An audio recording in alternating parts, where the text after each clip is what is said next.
जय श्री राधे। पूज्य श्री सद्गुरुदेव भगवान के चरणों में प्रणाम। पूज्य श्री राधा बाबा जी का जीवन चरित्र। कल हमने सुना था जिन 3 लीलाओं का साक्षात्कार पूज्य राधा बाबा को हुआ, उसमें से पहली लीला का कुछ भाग। आइए अब उससे आगे सुनते हैं। ग्वालिनी प्रगट्यो पूर्ण ने है। एक दिन की घटना है। दिनकर प्रतीची क्षितिज की ओर झुक पड़े थे। रस तरंगिनी के तट से गूंज उठी वह स्वर लहरी, वह मधुराति मधुर झंकृति। कमल मुख शोभित सुंदर वेणु, मोहन ताल बजावत गावत आवत चारे धेनु। यह झंकृति एक विचित्र बयार के रूप में परिणित हो गई और आ पहुंची उस गोपी की पर्णशाला में, गवाक्षों में नवीन छिद्र का निर्माण करके। इतना ही नहीं, गोपी के कर्णपुटों के द्वार से हृदय मंदिर के समीप भी जा पहुंची बयार। और अचरज की बात, मंदिर के आवरण में भी 1 2 4 5 10 12 16 छिद्र बन गए। बयार और प्रीति दीप की लो का मिलन हो गया। लो बड़े वेग से हिल पड़ी, गोपी के वक्ष स्थल की ओर झुक पड़ी। तन के झीने आवरण को जलाकर बाहर निकल आई। कुंतलों की 2 काली लटें वक्ष स्थल पर झूल रही थीं। लो ने एक साथ दोनों को पकड़ा। गोपी का तन जलने लगा, परिधान जलने लगा। उधर बयार का झोंका अभी भी संपीड़ित हो रहा था।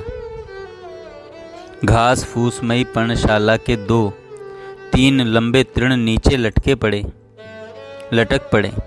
प्रीति की लो लपट में परिणित हो उठी। लपट ने उस तृण को आत्मसात कर लिया। प्रज्वलित हो उठी पर्णशाला। अब तक हम लोगों के अतिरिक्त, सुनते हो विहंगमों, किसी ने नहीं देखा था उस गोपी को, गोपी की पर्णशाला को और गोपी के हृदय को। तो कोई देखता ही क्या। अब जब पर्णशाला और गोपी का हृदय भी सब धक धक जल रहे थे, तब फिर यह आग कैसे छुपती। भीड़ इकट्ठी हो गई। सभी ने जान लिया, आहा, यह बड़भागिनी गोपी संभवतः स्वप्न में एक बार हमारे दृष्टिपथ में आई थी अवश्य, परंतु इसके हृदय मंदिर में नंद नंदन की प्रीति का दीप जल रहा है। उस दीपक की निर्मल ज्योति ही हम में भी नंद नंदन की प्रीति जगाने की भूमिका का निर्माण कर रही है। इस बात को हम लोग सर्वथा ही नहीं समझ पाए। बाहर से कुछ भी दिखता जो नहीं था। विहंगमों सुनो, मैं स्पष्ट खोलकर बतला दे रही हूँ। यह गोपी उस सरोवर की अधिष्ठात्री देवी थी। गोपी की इंद्रियां ही सरोवर का प्राचीन तट बनी हुई थी। मन ही दक्षिण तट बना हुआ था। गोपी की बुद्धि ही प्रतीची तट के रूप में परिशोभित थी। इसकी अहमता ही उत्तर तट के रूप में मूर्त थी। सरिता निकट तड़ाग के दीनों कूल बिदारी। अब सुनो क्या हुआ। प्रतिदिन ही रस तरंगिणी के बुदबुदे उठते थे उस सरोवर की ओर जाने के लिए ही, तथा कभी कभी बुदबुदे लहरों में परिणित होते और स्रोत के द्वार से सरोवर तक जा पहुँचते। प्रच्छन्न रूप से सरोवर का प्रतीची तट की नींव खोखली होती जा रही थी। तथा एक दिन रस तरंगिणी में ऐसी बाढ़ आई कि क्या बताऊं। पहले तो उसने संपूर्ण उद्यान को आत्मसात कर लिया। वह पर्णशाला तो पहले ही प्रवाह में डूब चुकी थी। क्षण बीतते न बीतते रस तरंगिणी की बाढ़ प्रतीची तट के ऊपर से चल पड़ी। नाम मिट्यो सरिता भई, अब कौन निबेरे बारी। इतने वेग का प्रवाह था कि दूसरे उच्छलन में ही, रस तरंगिणी के दूसरे उद्वेलन में ही सरोवर का प्रतीची कूल बीच से टूट गया। फिर तो दक्षिण प्राची तटों को टूटने में देरी ही नहीं लगी। इनके टूटते न टूटते उत्तर का तट टूटकर सरोवर एवं रस तरंगिणी दोनों एक हो गए। रस तरंगिणी ने सर्वथा सर्वांश में आत्मसात कर लिया उस सरोवर को। सरोवर का नाम था यह। गोपी उसकी अधिष्ठात्री देवी थी। सरोवर का नाम मिट गया, सरोवर रस तरंगिणी बन गया। जहाँ सरोवर था वहाँ रस तरंगिणी लहरा रही है। अब किसकी सामर्थ्य है कि रस तरंगिणी के जल को रोक सके, रुद्ध कर सके। जो ऐसा करने जाएगा, करने जाएगी, वही बह जाएगा, बह जाएगी, डूब जाएगा, डूब जाएगी इस प्रेम सरिता की बाढ़ में। रस कल्लोलिनी के उस उद्वेलन में लज्जा तरल तरंगिनी, गुरुजन गहरी धार। कीर पक्षियों सुनो, देखो गोपी के निवास स्थान को तो देखो। देख रहे हो तुम लज्जा की कैसी विशाल नदी बह रही है उस गांव के आगे। कितनी चंचल लहरें हैं उस नदी की, कितनी गंभीर धारा है उसकी। इसके दोनों तटों को देखो। उड़ते चलो, उड़ते चले जाओ दोनों तटों पर, कहीं तटों की सीमा मिलेगी ही नहीं। और भी खोलकर कह देती हूँ, और भी खोलकर कह देती हूँ, वह गोपी बहुत ही लज्जावती थी। स्वभावतः चंचला होने से इसकी आंखें उठती तो सही नंदग्राम की ओर, किंतु तत्क्षण घूंघट की ओट में चली जाती लज्जावश। इसके गुरुजन इतने कट्टर मर्यादावादी हैं कि पूछो मत। इस गोपी के दोनों कुल कितने विशाल हैं। घूमते घूमते देखते रह जाओगे, कहीं अंत नहीं मिलेगा। किंतु हुआ क्या, आधा क्षण भी नहीं बीता। नंद नंदन की प्रीति के प्रवाह में यह गोपी ऐसी बह चली कि सर्वप्रथम लज्जा ने ही इसका साथ छोड़ा। गुरुजनों का यह गंभीर शासन आधे क्षण में निरर्थक हो गया। दोनों कूलों का बंधन पट पट टूट गया। सबको छोड़कर सबके ऊपर पैर रखती हुई, संपूर्ण प्रतिबंधकों को पार करती हुई वह नंद गांव की ओर भाग चली। नंद नंदन की ओर दौड़ चली प्रबल वेग से। कोई भी रोक नहीं सका, कोई भी रोक नहीं सकी। इसे आधे क्षण में ही यह घटना संघटित हो गई। दो कुल कूल परिमित नहीं, वाही तरत न लागी वार। आहा शुक, अहो कपोत कोकिल, सभी विहंगम बंधुओं, देखो कैसी शोभा है इस गोपी की। इस समय इसे क्या पता कि मैं इसकी जीवनी बतला रही हूँ। यह तो गई गई गई, डूब गई, डूब गई, डूब गई। कहाँ? ओह देखो देखो, कलिंद नंदिनी के प्रवाह की ओर देखो। कलिंद नंदिनी कहाँ महासमुद्र लहरा रहा है। अब उड़ो तो सही प्रतीची की ओर, दक्षिण की ओर, उत्तर की ओर। कहीं इस महासमुद्र का कोई तट तुम्हें मिलेगा क्या? उस महाभाव रस समुद्र का कोई किनारा मिलेगा क्या? और फिर प्राची की ओर भी उड़कर देख सकती हो। कहीं इस महाभाव रस सागर का पार तुम्हें उपलब्ध हो गया क्या? अरे सुनो, रहस्य की बात बतलाती हूँ। इस महासमुद्र के फेन से ही निर्मित हुआ यह तट तुम्हें दिख रहा है।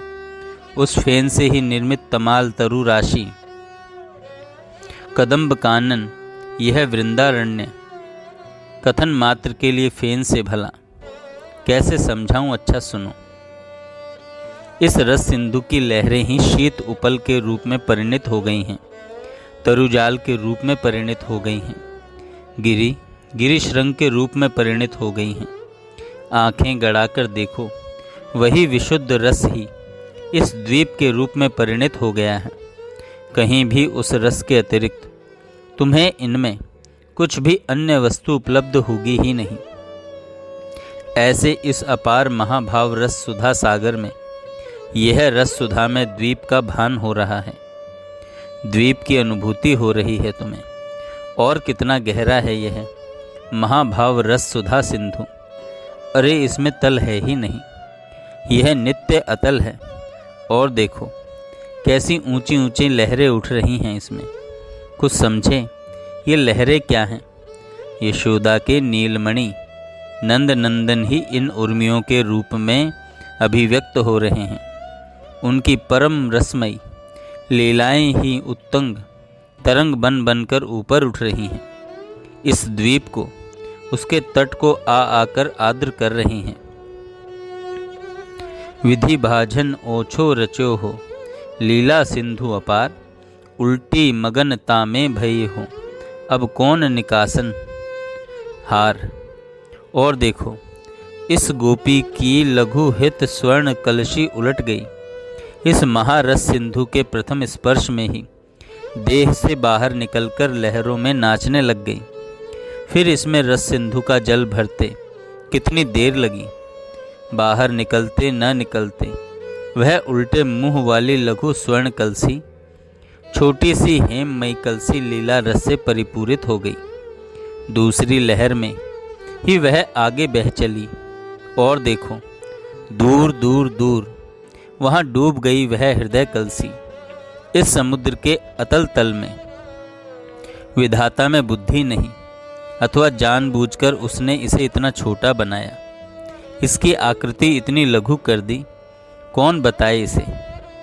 किंचित आकृति बड़ी होती तो आधे क्षण के लिए कदाचित इन लीला लहरियों पर यह और भी नाचती। हमारी आंखें दर्शन कर कृतार्थ होती, निहाल होती। किंतु जैसा होना था हो गया। जो हो, अब कोई उस हृदय के कनक पात्र को इस ओर छोरहीन रसोदधि के अतल तल से निकाल लाए तो सही, फिर से यहाँ लाकर रखे तो सही। कोई ऐसा है क्या? किसी में यह सामर्थ्य दिखे तो बताओ मेरे विहंगम बंधुओं। चित आकर्षो नंद के मुरली मधुर बजाए, जेही लज्जा लग लाजियो, सो लज्जा गई लजाए। अहो रक्त चक्षु हरित गात्र विहंगवर, इस गोपी के जीवन में ऐसे परिवर्तन क्यों हुए? तुम जानते तो हो ही, तुम ही क्यों न सुना दो आगे की कथा, आगे का इतिवृत्त। क्या तुम्हें संकोच होगा? मैं ही कह देती हूँ। तुम्हें स्मरण है ही कीर, तुम उड़ रहे थे, उड़ उड़कर उस गांव की गतिविधि का निरीक्षण कर रहे थे। आम की शीतल छाया में ही नंद नंदन आए कि तुमने मंगलाचरण किया इस गोपी की जीवन धारा को मोड़ने का। हम सभी ने पहले तुम्हारी ही वाणी सुनी थी, शोभित वेणु शोभित वेणु। और फिर बज उठी उठी वंशी नंद नंदन की। वेणु का वह मधुर रव क्या क्या चमत्कार कर बैठा। अभी अभी इसे सुना चुकी हूँ, अब तो केवल कथा का उपसंहार ही सुनाना है। देखो, इस रव ने ही आग लगाई थी गोपी की पर्णशाला में। आग नहीं लगी थी, वह तो गोपी के चित्त रूप स्वर्ण कलशी का अंतिम संस्कार था। सोने को तपाया जाता है भला, रज के एक अणु की छाया भी नहीं रहे पुरट पात्र पर। इसलिए और फिर उस कनक पात्र को नंद नंदन अपने हाथ में लेकर अपने हृदय मंदिर में संस्थापित कर लेते हैं सदा के लिए। इसे ही कहा जाता है राग के उन्मेष की एक प्रणाली में। इस प्रकार नंदलाल के द्वारा वंशी वादन होकर उस वंशी ध्वनि के श्रवण से भी राग जग उठता है। वंशी बजाकर नंद लाडले चित्त को आकर्षित कर लेते हैं, उसे अपने राग में रंगना आरंभ कर देते हैं। जितनी तूलिका उतने चित्रण एक ही चित्र के। अस्तु इसके पश्चात वे 10 दशाएं और फिर अंतिम परिणाम। जिस लज्जा से जगत का अस्तित्व बना है, वह लज्जा स्वयं लज्जित होकर छिप जाती है। इस गोपी के जीवन में यही हुआ। विहंगमों, अरे देखो देखो, कैसी विचित्र घटना घटती दिख रही है। अरे वह अनंत अपरिसीम अस्मोर्भ नित्य नित्य सविन्मय महासमुद्र उस ओर से उमड़ता चला आ रहा है। अरे वह देखो, वह उत्तंग पर्वत श्रेणी अंतर्हित हो गई उसमें। नील नील नील रसोद्वेलन, रस प्लावन बढ़ता जा रहा है हम सभी की ओर। कितनी ऊंची लहरें उठ रही हैं उसमें। आ गया आ गया आ गया, सर्वथा समीप आ गया। और देखो, इस गोपी के चरणों को स्पर्श करने लग गया। अरे देखो, जय जय जय जय जय जय। नील सुंदर नित्य किशोर ब्रजेंद्र नंदन गोपी के सामने खड़े हैं। जय जय। बैठ गए वे गोपी के सामने, किंतु गोपी के नेत्र अभी निमीलित ही हैं। सांवर किशोर ने अंक में भर लिया गोपी को। देखो देखो, प्रेम मग्न ग्वालिनी भई सूरदास प्रभु संग। गोपी के कंधे पर हाथ रखे नील सुंदर जा रहे हैं उस ओर सविनमय अनंत अपरिसीम अस्मोर्ध्व महाभाव समुद्र के उस उद्वेलन की ओर। कीर कपोत कोकिल नीलकंठ मिल लो गोपी तुम एक, रटने वाली पिरोई सभी खग स्वजनों। मैं रोती हूँ और एक बार तुम सब भी रो। गोपी चली गई, अब यहाँ दिख रही है उसकी छाया मात्र। गोपी की यह छाया हम सभी के जीवन की अनमोल निधि है। ध्यान से देखो, तमाल की छाया विराजित है। अद्भुत पीतमणि में एक लघु शिला से निर्मित रमणी की आकृति जैसी गोपी की देह दिख रही है, और उसके कृष्ण कुंतलों की 16 लटें देह के सब ओर से आवृत कर झूल सी रही हैं। पर वे लटें भी वास्तव में निस्पंद हैं। ऐसी दिख रही हैं जैसे 16 कृष्ण भुजंगनियाँ निस्पंद विराजित हो गोपी को लपेटे। गोपी के नयन श्रवण मुख नासा पुट की छाया संक्रमित सी हो गई है। इन भुजंगनियों में श्रवण नयन मुख नासिका ज्यों कंचुकी तजत भुजंग। कीर पिरोईरी, तुमने देखी होगी छोड़ी हुई सांप की केंचुली कैसी दिखती है। सर्पिणी की आंखें मुख उसकी देह ज्यों की त्यों दिखती है। उस केंचुली में ऐसा लगता है सचमुच ही वहाँ सांप है, किंतु केंचुली में कहाँ सर्पिणी, कहाँ सर्प। सर्पिणी सर्प तो उस आवरण को छोड़कर चली गई, चला गया। वैसे ही गोपी अब इस छाया में कहाँ है। कृष्ण कुंतल मंडित गोपी की देह छाया पड़ी है। उसमें आँख कान नासिका मुख सब के सब ज्यों के त्यों दिख रहे हैं। ऐसा लगता है मानो गोपी अभी भी यहीं है, किंतु गोपी तो इस छाया को छोड़कर कब की चली गई। कीर मैं गीत नहीं गा रही हूँ, मैं रो रही हूँ। पद व्याख्या में पूज्य बाबा का भाव जीवन। ये जो पद की व्याख्या हमने करी ऊपर, ग्वालिनी प्रगट्यो पूर्ण ने है। इस पद की व्याख्या में पूज्य बाबा का भाव जीवन है, उसे हम कल सुनेंगे। जय श्री राधे।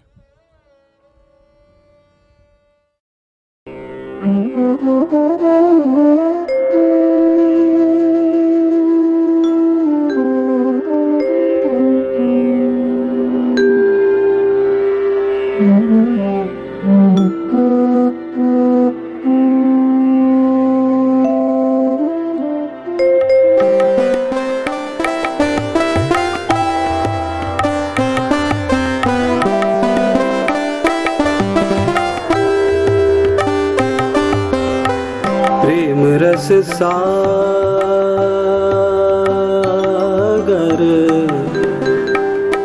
प्रेम रस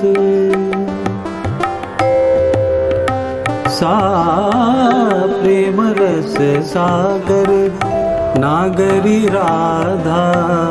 प्रेम रस सागर नागरी राधा। प्रेम रस सागर नागरी राधा। प्रेम रस सागर नागरी राधा।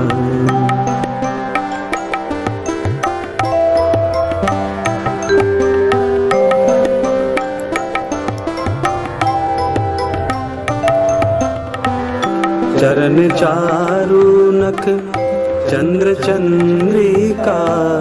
चरण चारु नख चंद्र चंद्रिका। हरत सकल तम बाधा। हरत सकल तम बाधा। प्रेम रस सागर नागरी राधा। प्रेम रस सागर नागरी राधा।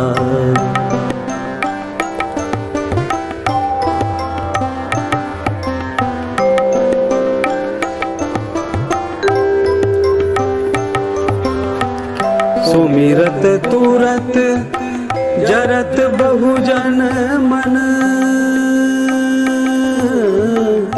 सुमिरत तुरत जरत बहुजन मन।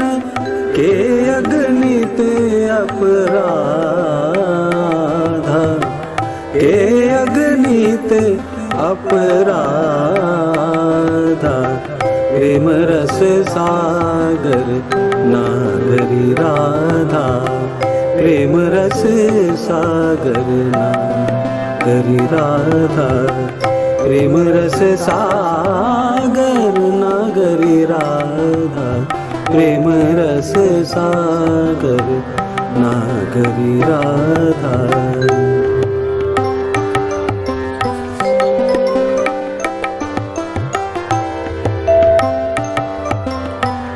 सुमिरत तुरत जरत बहुजन मन। सुमिरत तुरत जरत बहुजन मन। के अगणित अपराधा। के अगणित अपराधा। प्रेम रस सागर नागरी राधा। प्रेम रस सागर नागरी राधा।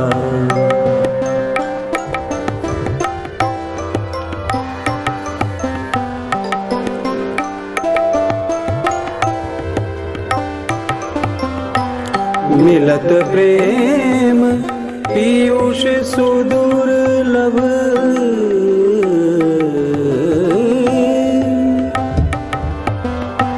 मिलत प्रेम पीयूष सुदुर्लभ। सफल सकल शुचि साधा। सफल सकल शुचि साधा। प्रेम रस सागर नागरी राधा।